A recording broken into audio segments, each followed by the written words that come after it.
বীজ পাতা বীজের লং বাইট F1 তরমুজ।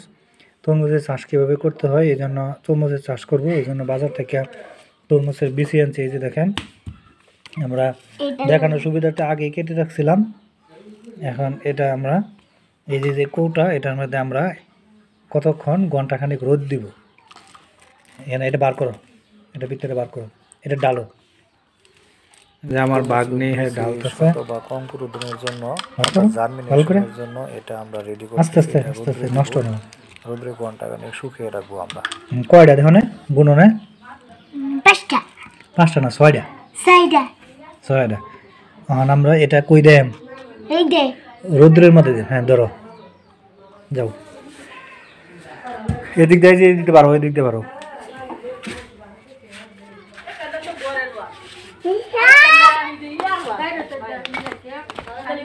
যাও রোদ্রে দেন, যাইতেছি আমার কাছে হাতে দেও, উপরে থই নিব গাই, এনে দেও, উপরে থেকে আমি উপরে থেকে আমার কাছে দেও। এই যে এখানে থই দিলাম। ঘন্টাখানিক রোদ্রে শুকানোর পর একটা পাত্রের মধ্যে পানি দিয়ে এই বীজগুলোকে ভিজাতে হবে। এখানে কিছু তরমুজের বিচি এবং চিচিঙ্গার বিচি আছে। আমি এটাকে কতক্ষণ ভিজিয়ে রাখবো, ঘন্টা 2 ভিজিয়ে রাখার পরে ভালোভাবে পরিষ্কার করব। পরিষ্কার করে তারপরে একটা কাপড়ে ন্যাকড়া দিয়ে এটাকে মুড়িয়ে এটার মধ্যে রাখতে হবে 48 ঘন্টা। এই যে এরকমভাবে এই পাত্রের মধ্যে কাপড় দিয়ে রাখার পর 48 ঘন্টা এরকম জাগ দিতে হবে গরম কাপড়ের মধ্যে। তারপরে যে দেখেন এই সবগুলো বীজ জার্মিনেশন হয়ে গেছে।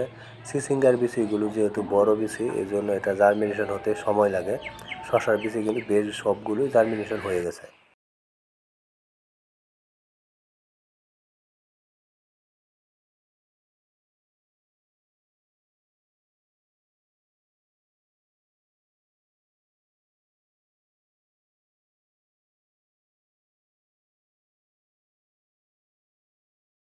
মাটি তৈরি করার পর বীজগুলোকে আমি যেভাবে দেখিয়ে দিচ্ছি সেইভাবে শিকড়গুলো নিচ দিকে দিয়ে বপন করতে হবে। খেয়াল রাখতে হবে যাতে শিকড় ভেঙে না যায়, সেজন্য আলতোভাবে আস্তে আস্তে করে এটা করতে হবে।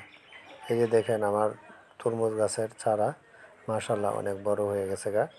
তো আপনারা যদি এই প্রক্রিয়া যদি সম্পূর্ণ করে যদি বীজ বপন করেন তাহলে অবশ্যই আপনার ফলন ভালো হবে এবং চারা হবে একটি, চারা একটি বীজও নষ্ট হয়ে যাবে না।